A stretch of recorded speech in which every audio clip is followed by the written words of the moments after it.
우리가 사는 세상을 한마디로 이렇게 말한다면 욕망이 지배하는 세상이라 이렇게 말할 수 있습니다. 욕망이 지배하고 있는 세상에서 하나님을 예배하고 찬양하는 것 쉽지 않습니다. 그렇죠?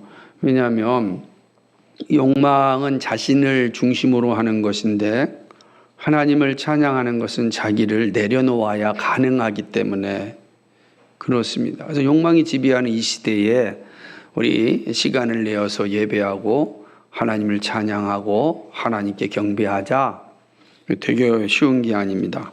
어쩌면 거의 불가능에 가깝다고 할 수 있습니다. 그런 의미에서 이 자리에 오신 여러분 정말 위대하고 귀한 분들이죠. 하나님이 얼마나 사랑하시겠습니까?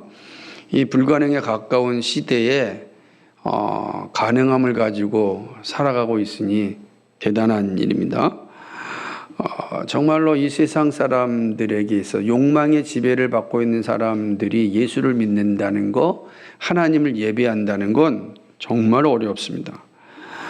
그래서 이 욕망의 지배를 받는 사람들이 마침내 가야 할 곳은 사망 외에는 없죠. 욕심 잉태한 즉 죄를 낳고 죄가 장성한 즉 사망에 이르느니라 라는 말씀처럼 욕망의 지배를 받아, 이 세상 욕망의 지배를 받아 살아가는 사람들의 그 마지막은 심판이다.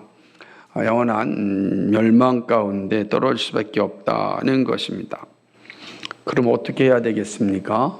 그래서 이 불가능한 세상에서 우리는 어떻게 살아야 되겠는가? 다 질문을 던질 수 있죠. 정말 예수님을 온전히 믿을 수 있는 길은 어디에 있는가? 절규하는 세상에서 승리할 수 있는 길은 어디에 있을까? 절규가 변하여 기쁨과 환호가 되는 길은 과연 있을까? 가능할까요? 오늘 느부갓네살의 모습을 통해서 그 길을 함께 좀 살펴보고자 합니다. 느부갓네살, 바벨론 대제국의 왕입니다. 그 대제국의 왕인 느부갓네살 앞에 나타난 꿈 이야기를 통해서 하나님께서 우리에게 매우 중요한 교훈을 주고 있습니다. 우리는 이 4장 앞부분에서 느부갓네살이 꾼 꿈을 살펴보았고, 그리고 그 꿈에 대하여 다니엘에게 해석해 달라고 요청하는 그런 모습들을 살펴보았습니다. 오늘 우리가 본 이 말씀은 이제 그 꿈에 대한 해석을 담고 있습니다. 근데 이 꿈은 쉽게 말할 수 있는 그런 내용이 아닙니다. 왜냐하면 느부갓네살 왕의 이야기이기 때문에 그렇습니다. 그것도 좋은 이야기가 아니라 참 불편한 이야기입니다. 왕에 대해서 매우 불편한 이야기를 해야 되는 상황이 온 것입니다. 그러니 누가 나서서 쉽게 말할 수 있겠습니까? 안다고 해도 나타나서 말하지 않을 것입니다. 어떻게 하든지 간에 왕을 이렇게 보호하고 다게 아부하려고 하는 것이 일반적인데 그 왕에게 사실은 좋지 못한 일이 일어날 것입니다 라고 말하기가 쉽지 않습니다. 유럽의 대제국을 이끌었던 왕가가 합스부르크 왕가인데, 이 합스부르크 왕가는 다 근친혼으로 나라를 600년 동안 유지했던 가문입니다. 그런데 독특한 것은 근친혼 때문에 나타나는 유전적인 결함이 있었는데 이게 부정결합이라서 아랫니와 윗니가 이렇게 닫혀지지 않는 겁니다. 그러니까 말을 잘 못하겠죠. 그리고 입을 항상 벌리고 있으니까 입속으로 벌레도 많이 들어가겠죠. 그래서 마틴 루터를 이렇게 파문하였던 카를 5세 같은 경우는 수염을 길게 길러가지고 좀 이게 벌레가 들어오는 걸 이렇게 막으려고 했다고 합니다. 나중에 이제 스페인의 공주 가운데 한 사람은 태어날 때 너무 예뻤는데 그 공주가 건강하게 잘 자라는가를 또 저기 멀리 있는 오스트리아에 있는 이제 본가겠죠. 뭐 그쪽에다가 알려주기 위해서. 왜냐하면 오스트리아에 있는 왕과 이제 결혼을 해야 되는데, 그래서 해마다 이렇게 자랄 때마다 초상화를 그렸다고 합니다. 근데 초상화를 보면 유전적으로 전부 다 이게 다 턱이 길게 나와 있고 다들 이제 부정결합이 있는 거예요. 전부 다. 그러니까 공주인데 전부 다 길게 이제 턱이 길게 나오고 이 앞입술과 윗입술이 이제 부닥치지 않는 거죠. 근데 이 모습을 계속 보여주면 안 되니까 이 미술가가 아주 작게끔 이렇게 그려가지고 보내는 거예요.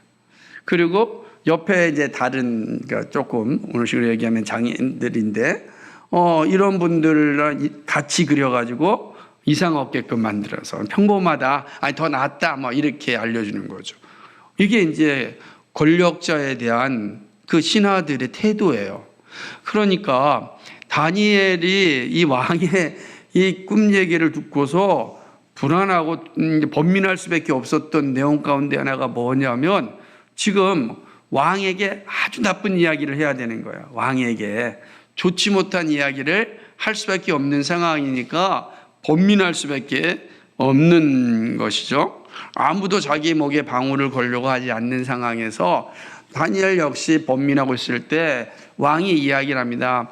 다니엘아, 번민하지 말고 네 이야기를, 꿈 이야기를 나한테 이야기하라라고 이야기하는 거죠. 그러자 이 다니엘이 이렇게 얘기합니다. 이 꿈은 왕을 미워하는 사람들에게 임하고 왕의 대적에게 임하기를 원한다, 이렇게 이야기하는 거예요. 무슨 말이겠습니까? 이 꿈이 안 좋다는 뜻이잖아요. 그러니까 이 꿈 내용이 왕의 대적에게 임한다라고 하는 건 안 좋다는 거예요. 매우 안 좋은 내용들을 지금 이야기할 수밖에 없는 거죠. 그러나 이제 왕의 말을 듣고서 이제 담대하게 다니엘이 꿈 내용을 해석하여 줍니다.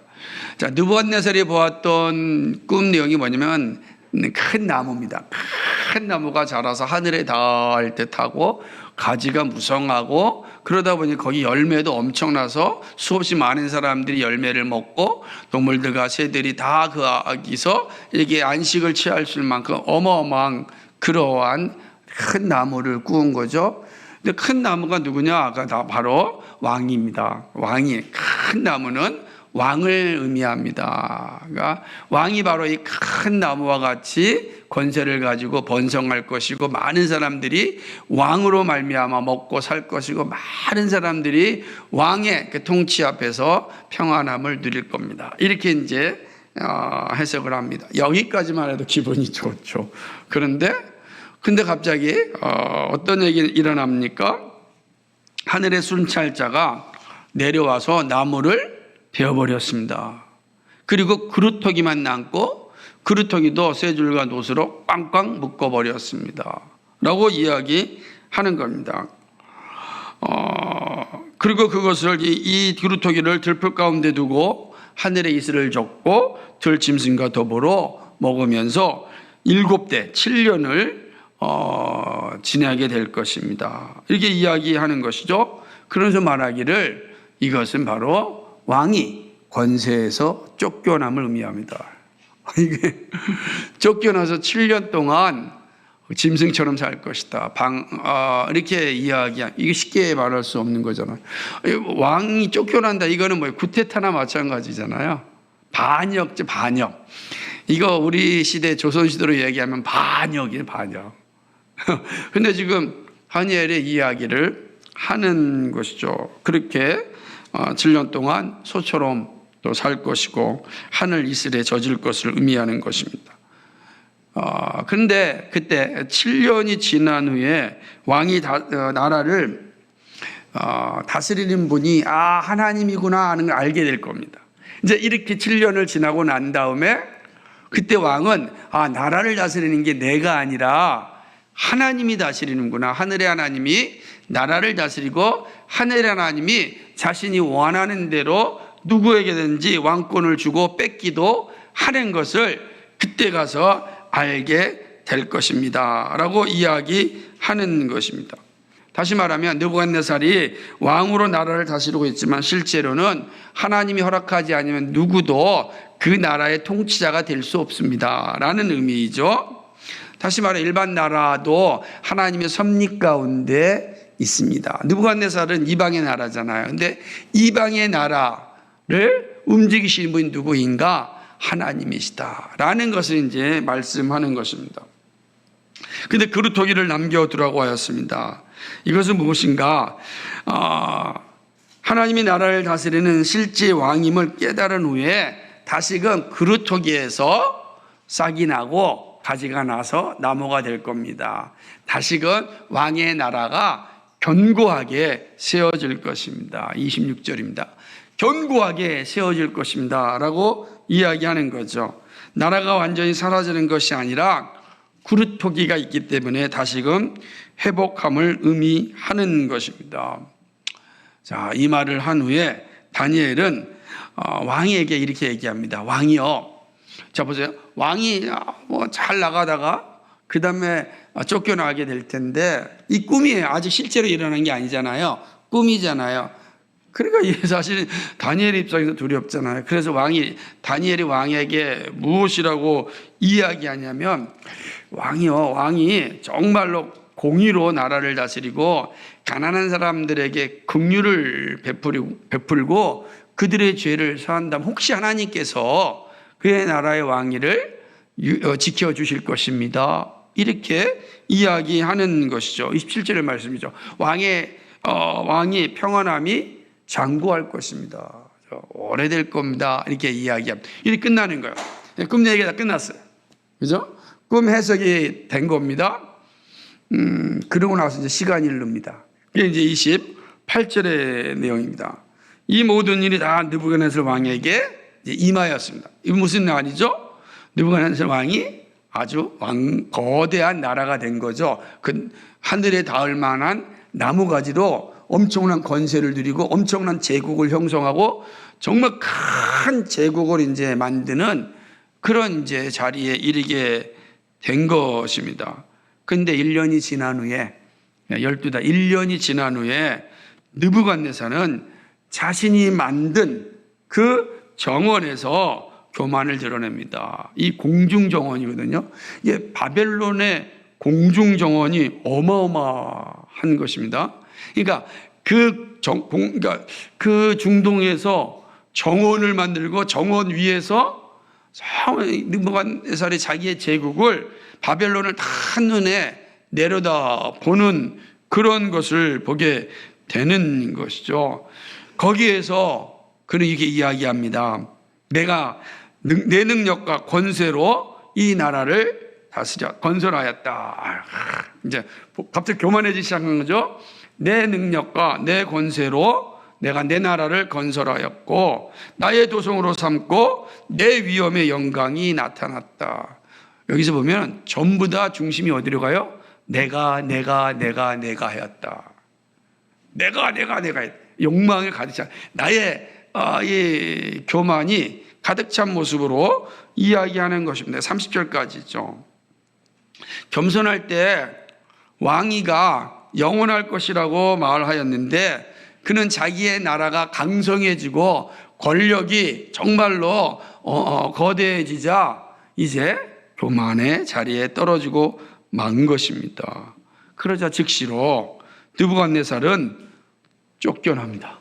하나님께서 그가 말이 멈추기도 전에 그를 쫓아버립니다. 왕의 자리에서 쫓아버립니다. 그리고 7년 동안 짐승과 같이 삶을 살아갑니다. 하나님의 섭리를 깨달을 때까지 지내게 되는 것이죠. 그는 하나님의 말씀처럼 사람에게 쫓겨나고 소처럼 풀을 먹고 몸이 하늘 이슬에 젖으며 머리털이 독수리 털과 같이 자랐고 손톱은 새 발톱같이 되었습니다. 실제로 이렇게 된 거예요. 이 왕이 이런 모습으로 나타났다라고 말씀하고 있는 것입니다. 그리고 기한이 찬 후 7년 후에 느부갓네살이 다시금 총명이 돌아왔습니다. 이렇게 짐승처럼 살다가 다시 총명이 돌아온 거죠. 그리고 다시금 왕의 자리로 돌아옵니다.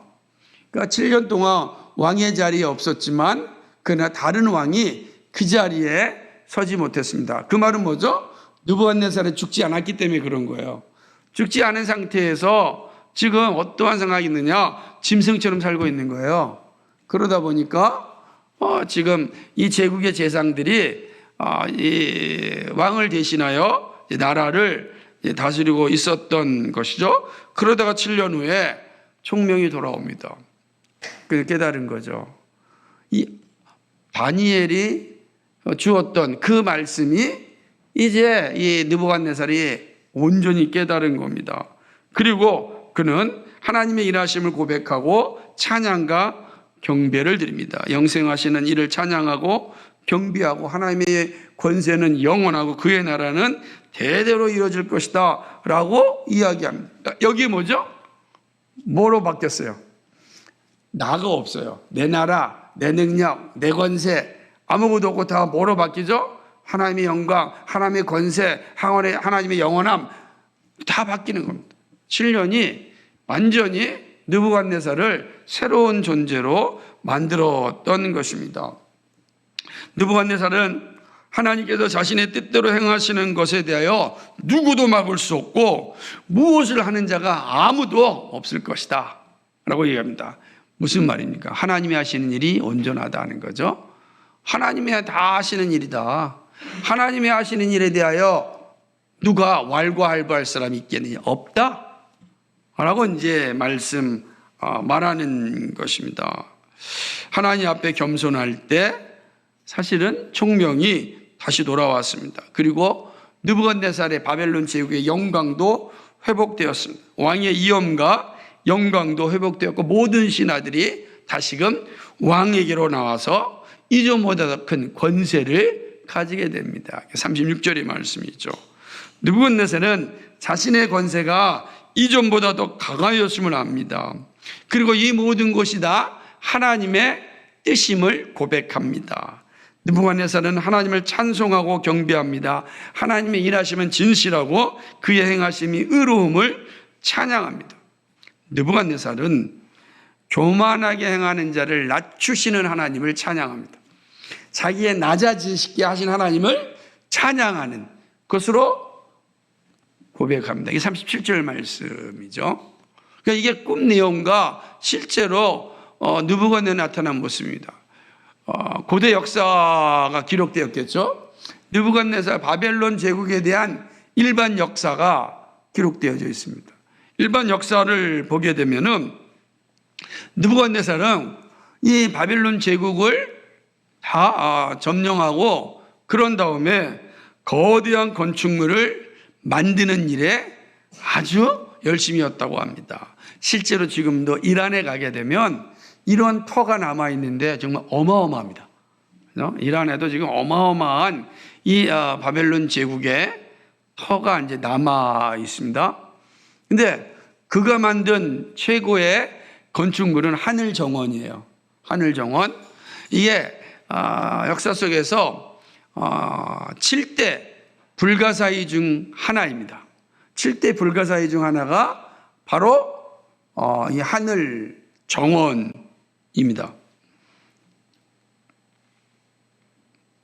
이 하늘정원을 만들었으니 얼마나 대단하겠습니까?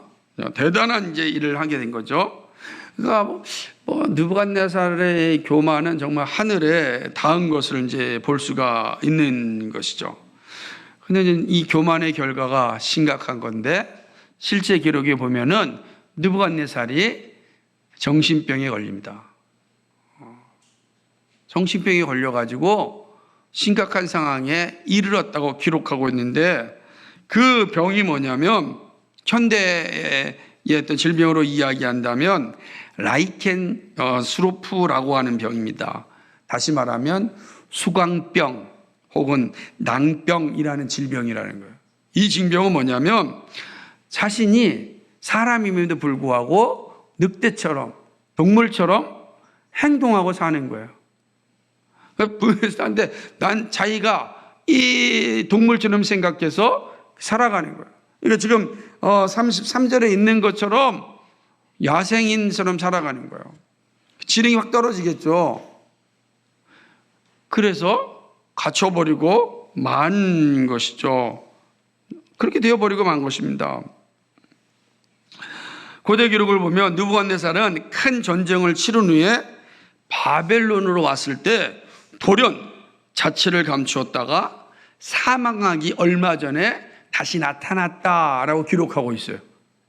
그러니까 하나님의 말씀대로 대제국의 이 정복자였던 이 느부갓네살이 하나님의 앞에 교만을 떨어서 결국은 이러한 정신병을 7년 동안 앓고 다시금 회복되었던 역사가 일반 역사 기록에도 나와 있는 거예요. 그러니까 우리가 알고 있는 이 성경 기록과 고대 역사 기록에 동시에 남아 있는 게 지금 느부갓네살의 모습이라고 할 수 있습니다. 본문을 보면 참 많은 것을 생각하게 합니다. 대제국의 왕이 교만한 마음을 가졌다가 한순간에 정신병자가 되어지고 타락하여 넘어지는 것을 보게 되죠. 그리고 다시금 회복하여 찬양을 합니다. 그런 측면에서 이 본문을 통해 주는 가르침을 바로 하는 게 중요합니다. 자, 여기서부터는 다 들어야 돼요. 또 힘들면 일어나서 나가서 들으세요. 자, 우리가 지금 이 내용을 성경의 가르침의 내용, 역사적인 내용들을 살펴보았습니다. 그렇다면 여러분, 모든 말씀은 다 주님께서 우리에게 교훈을 주시기 위함이라 말씀하고 있어요. 그럼 우리는 이 말씀을 통해서 교훈을 얻어야 되는 거 아니겠어요? 그럼 주님께서 이 말씀을 통해서 우리에게 어떤 교훈을 주시고자 하는가? 두 가지로 살펴봅니다. 첫째는요, 하나님이 모든 나라의 통치자이시다라는 사실을 우리에게 말씀해 주는 거예요. 모든 나라의 통치자입니다. 하나님 온 우주의 통치자이십니다. 여러분, 단지 교회의 통치자라고 생각하면 안 됩니다. 교회 안에서만 나의 하나님이고 교회 밖에서는 나의 하나님이 아니다. 교회 밖에서는 하나님이 나를 통치하지 않는다. 아니에요. 일반 종교는 그렇게 생각할 수 있어요. 그러나 성경은 그렇게 말하지 않습니다. 하나님은 온 우주의 통치자입니다. 교회의 왕이시고 이 세상 가운데 통치자이십니다. 이스라엘의 하나님만이 아닙니다. 하나님은 온 나라의 하나님이십니다. 그 사실을 느부갓네살의 모습과 그의 고백을 통하여서 알 수 있습니다. 하나님께서 모든 나라와 권세를 허락하신 이유가 있습니다. 왜 하나님께서 권세와 나라를 허락하셨을까? 넓게는요, 첫째는 넓게는 하나님의 창조 경륜을 완성하기 위함입니다. 하나님께서는 하나님의 나라를 완성하여 그의 영광 가운데 편입하시기를 원하십니다. 그를 위해서 이 열방 가운데 나라와 권세를 세우시고 그 나라와 권세를 통하여서 하나님의 창조 경륜을 완성하십니다. 그러나 좁게는요, 각 나라 백성을 악으로부터 보호하기 위함입니다. 이에 법과 권력을 주셨습니다. 법과 권력은 오직 하나님이 허락하신 나라와 백성을 보호하기 위함입니다. 그리고 영적으로 교회를 보존하기 위함입니다. 일부 보게 되면 제세례파나 메노나이트파 같은 사람들은 정부를 인정하지 않는 사람들이 있지만, 그러나 국가는 하나님의 창조물로서 창조 세계에 주신 선물입니다. 이스라엘 백성들이 바벨론에서 살아갈 수 있는 것은 바로 하나님의 섭리 때문입니다. 여러분, 이스라엘에서 다스렸던 그 통치 제도가 전혀 다른 나라인 바벨론에서도 동일하게 이루어집니다. 여러분 잘 생각해 보십시오. 이 땅 어디에든지요, 독재 제도가 있는 나라가 있고, 그리고 독재가 아닌 민주국가의 나라가 있어요. 왕권이 있는 나라가 있더라도 그 안에 살아가는 방법은 동일하잖아요. 질서가 없지 않아요. 독재적 질서가 있을 뿐이고 민주적 질서가 있고, 그죠? 왕권의 질서가 있는 거예요. 가장 성경적이지 않은 모습이 독재겠죠. 그렇지만 그러나 그 땅에 살아가는 삶의 모습들이 있고 그들 모두도 자기 나라에서 악이 아주 횡행하는 것을 원하지 않습니다. 누구라도 그렇죠. 무질서해지는 것을 가만두지 않습니다. 그 만들어 놓는 겁니다. 하나님께서 그 일을 허락하셨기 때문입니다. 바벨론이 영원한 나라가 아니지만 영원한 나라를 위하여 준비된 곳입니다. 바벨론의 왕은 느부갓네살이지만 느부갓네살의 왕은 하나님이십니다. 이걸 잊지 말아야 된다는 거죠. 이 땅의 통치자가 우리의 현실적 통치자지만 그 통치자의 통치가 하나님이시다. 이 사실을 기억하면 헛된 일을 하지 않아요. 근데 항상 사람들이 이걸 망각하는 것이죠. 나라와 권력을 바르게 사용하면 하나님을 기쁘게 하지만 악용하고 교만하면 하나님의 심판을 받게 됩니다. 느부갓네살이 받은 심판을 기억해야 됩니다. 권력을 가진 자의 자세는 공의와 가난한 자에 대한 긍휼입니다. 하지만 느부갓네살은 자신에게 주어진 권력의 목적이 바로 여기에 있음을 망각하였고 자신의 권력을 나타내고 자신의 만족을 나타나고 자신의 욕망을 드러내는 일에 그는 자신의 권력을 사용하였습니다. 교만의 자리에 서고만 것입니다. 그 성경이 얘기하잖아요. 교만은 패망의 지름길이라 넘어짐의 앞잡이라 말씀하였어요. 교만한 자는 반드시 패망합니다. 멸망합니다. 예외가 없습니다. 교만한 자는 반드시 이 땅 가운데 존재할 수 없습니다. 왜 그러냐? 교만한 권력은 하나님의 뜻을 대적하기 때문에 그렇습니다. 악을 막는 것이 아니라 악을 만들어내는 것이기 때문에 그렇습니다. 그러므로 하나님이 그 권력을 더 이상 사용하지 않습니다. 그 권력을 없애고 마는 것입니다. 작은 권력이라도요, 교만에 이르면 멸망합니다. 하나님의 통치의 앞에 우리는 다 복종해야 합니다.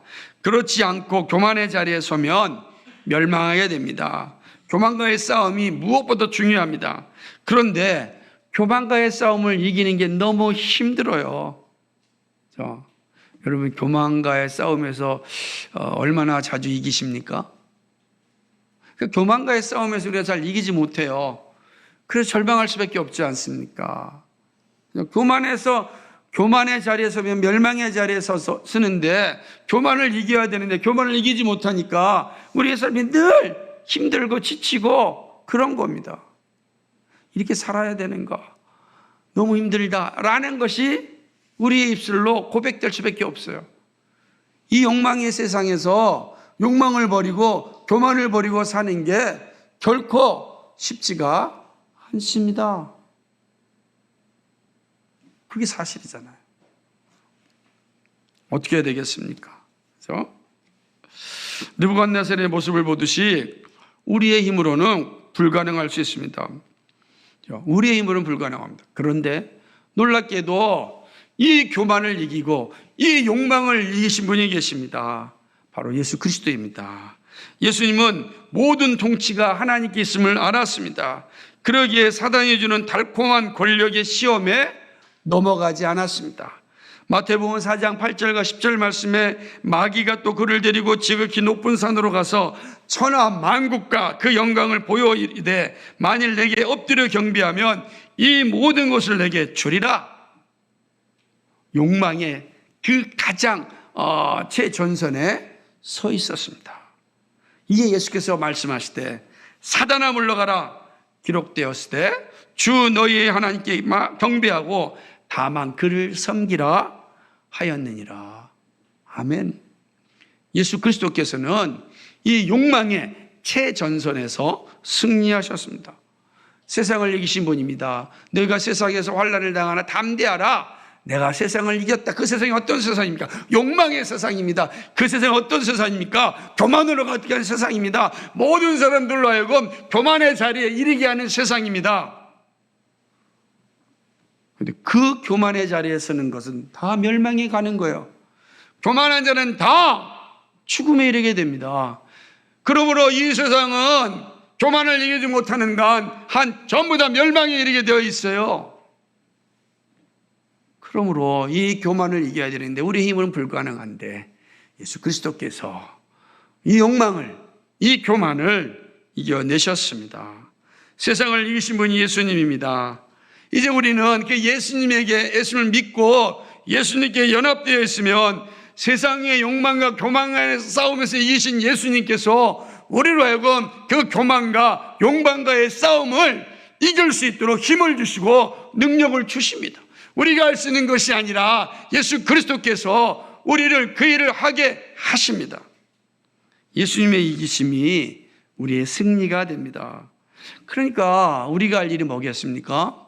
예수 그리스도를 더욱 깊이 알고 예수님과 함께 사는 일에 최선을 다해야 합니다. 예수 그리스도 안에 있을 때 우리는 세상을 이길 수 있습니다.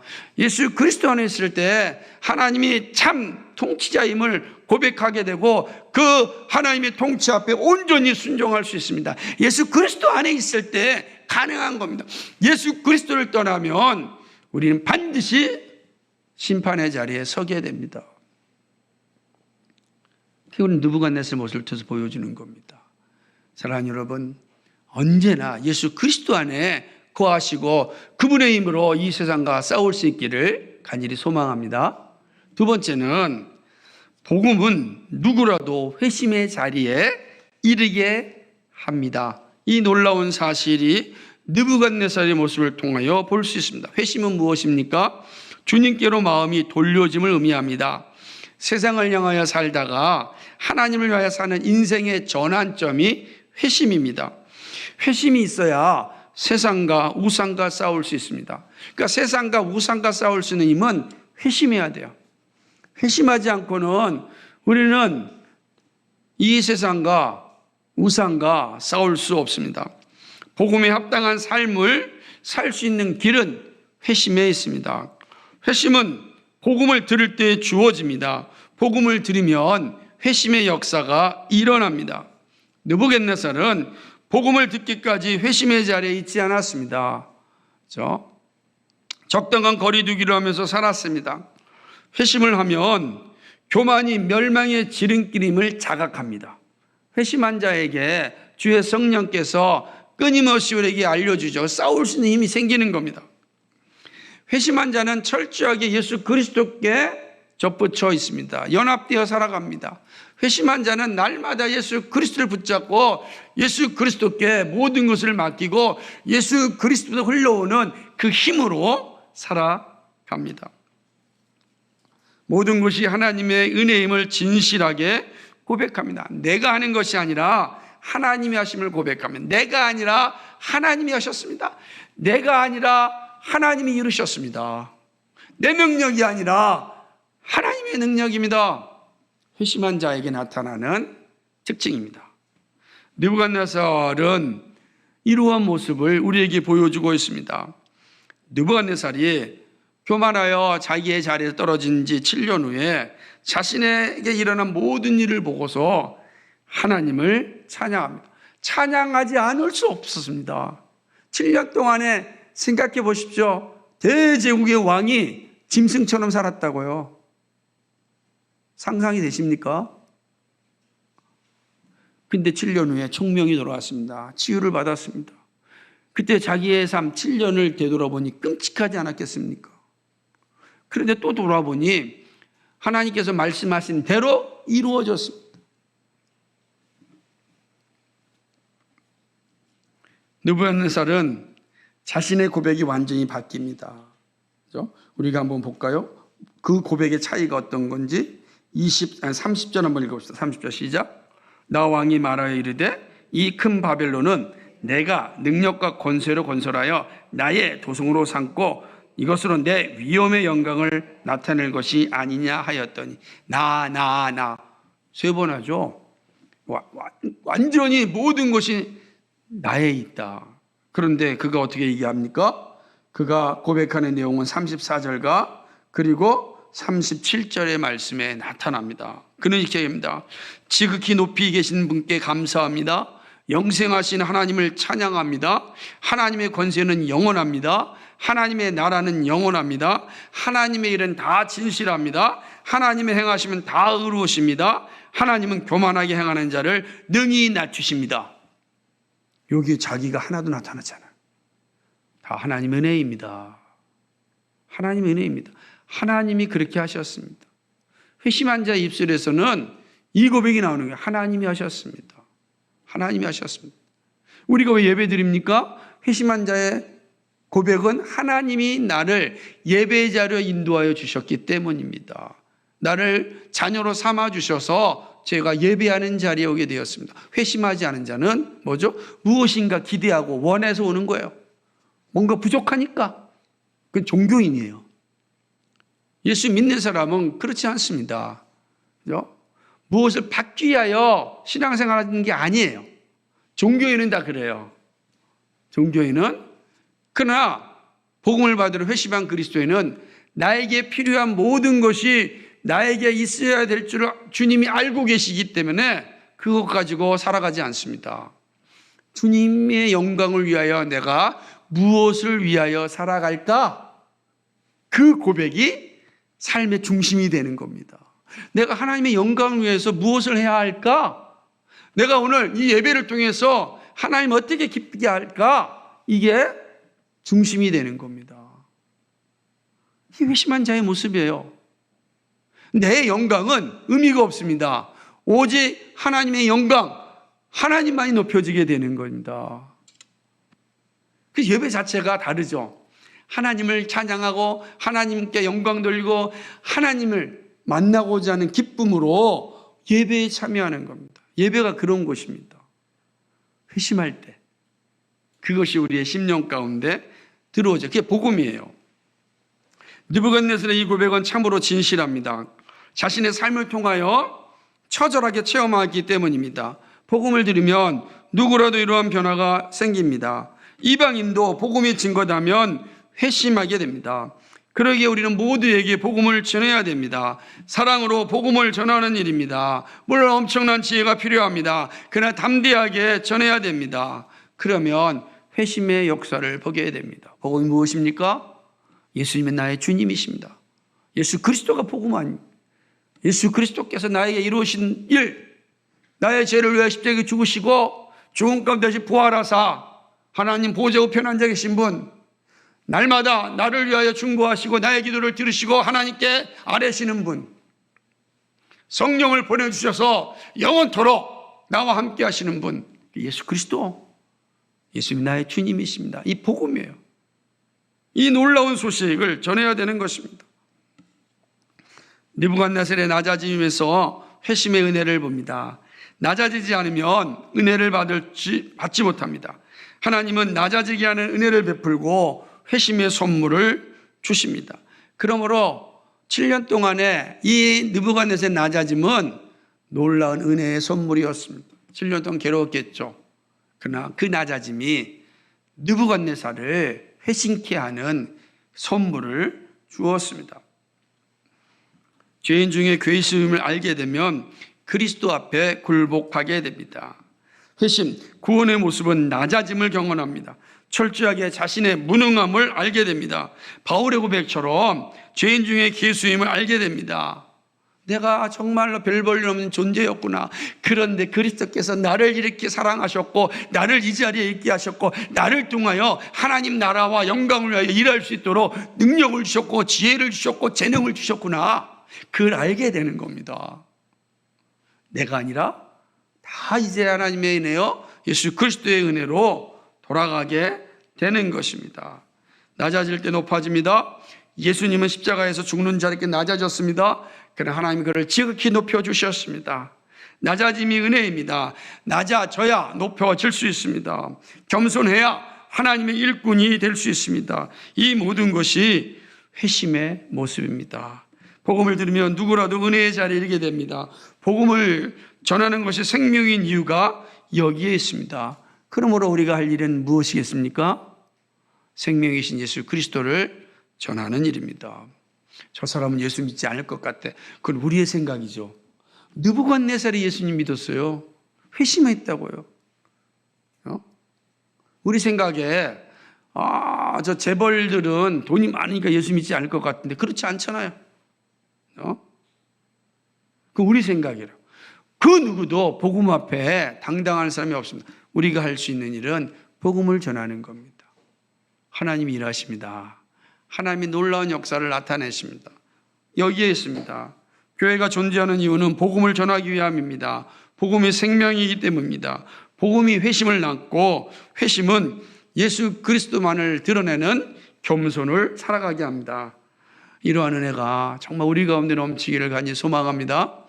오늘 우리는 이 느부갓네살의 변화된 모습을 통해서 우리에게 주시는 두 가지 교훈을 살펴보았습니다. 느부갓네살의 모습을 통하여 주시는 이 교훈은 분명합니다. 하나님은 느부갓네살에게 꿈을 통하여 기회를 주셨습니다. 다니엘은 왕이 공의를 행하고 가난한 사람을 긍휼히 여기면 평안을 얻을 수 있다고 알려주었습니다. 그러나 느부갓네살은 하늘 정원을 만들고 자신의 업적을 자랑하였습니다. 여러분 한번 생각해 보세요. 그 어마어마한 정원을 만들기 위하여 얼마나 많은 백성들이 고생하였겠습니까? 혹독한 노동으로 얼마나 많은 사람들이 죽어나갔겠습니까? 지금처럼 엄청난 기중기가 있고 있는 게 아니잖아요.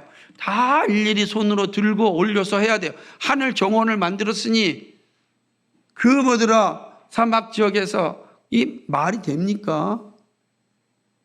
얼마나 많은 백성들이 그 일을 하였습니까? 그런데 느부갓네살이 뭐라고 얘기합니까? 내가 만들었다.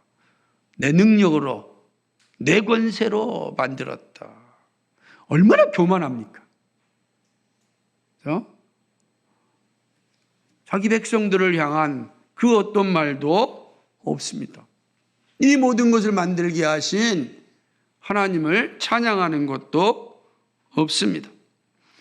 고된 노동으로 탄식한 백성들을 저는 기억하지 않았습니다. 우리가 나암색과 비돔을 만들었던 이 이스라엘 백성들의 이 고된 노동으로 하나님께 탄식하였다는 것을 우리가 주일날 말씀을 통해서 배웠지 않았습니다. 아니 느부갓네살의 이 이 하늘 정원은요 비돔과 나암색에서 비교할 수가 없는 거예요. 그죠? 비교할 수 없이 어마어마한 건축물입니다. 그러니 얼마나 고되겠습니까? 그런데 내가 다 했다. 내 권세, 내 능력. 느부갓네살이 돌 하나 날렸겠습니까? 응? 그러니 하나님이 가차없이 그냥 내리치시는 겁니다. 여러분 하나님께서 이 분명한 말씀과 경고를 주실 때 회피하시면 안 됩니다. 하나님의 말씀이 내 마음에 딱 들어오면 그거 회피하면 안 되고 하나님 이 말씀을 감당할 수 있는 은혜를 달라고 기도하셔야 돼요. 하나님 내가 이 말씀대로 살아갈 수 있는 힘을 주십시오. 기도해야 됩니다. 그래야 살아가는 것입니다. 기회를 주었을 때 정신 차리고 회개해야 합니다. 말씀이 내 마음에 들려질 때 정신 차려야 하는 것입니다. 말씀에 순종하지 않으면 무너집니다. 다 무너져요. 느부갓네살이 무너졌잖아요. 모든 사람이 다 마찬가지. 느부갓네살을 우리에게 보여주는 건 누구라도 말씀이 들려질 때 회개하지 않으면 이렇게 멸망한다 보여주는 겁니다. 그러나 회개하여 다시금 하나님께 돌아오면 하나님께서 그를 통하여 그의 나라를 이어가신다 말씀하는 겁니다. 하나님 앞에 우리는 항상 겸손해야 합니다. 하나님의 뜻을 순종해야 합니다. 그러나 우리는 겸손하고 순종하는 일이 참 서툽니다. 그 겸손하라고 그러고 순종하라고 저도 서툴고 여러분 서툴잖아요. 잘 안 되잖아요. 그래서 속상한 겁니다. 왜 그렇습니까? 타락한 본성이 우리를 지배하고 있기 때문입니다.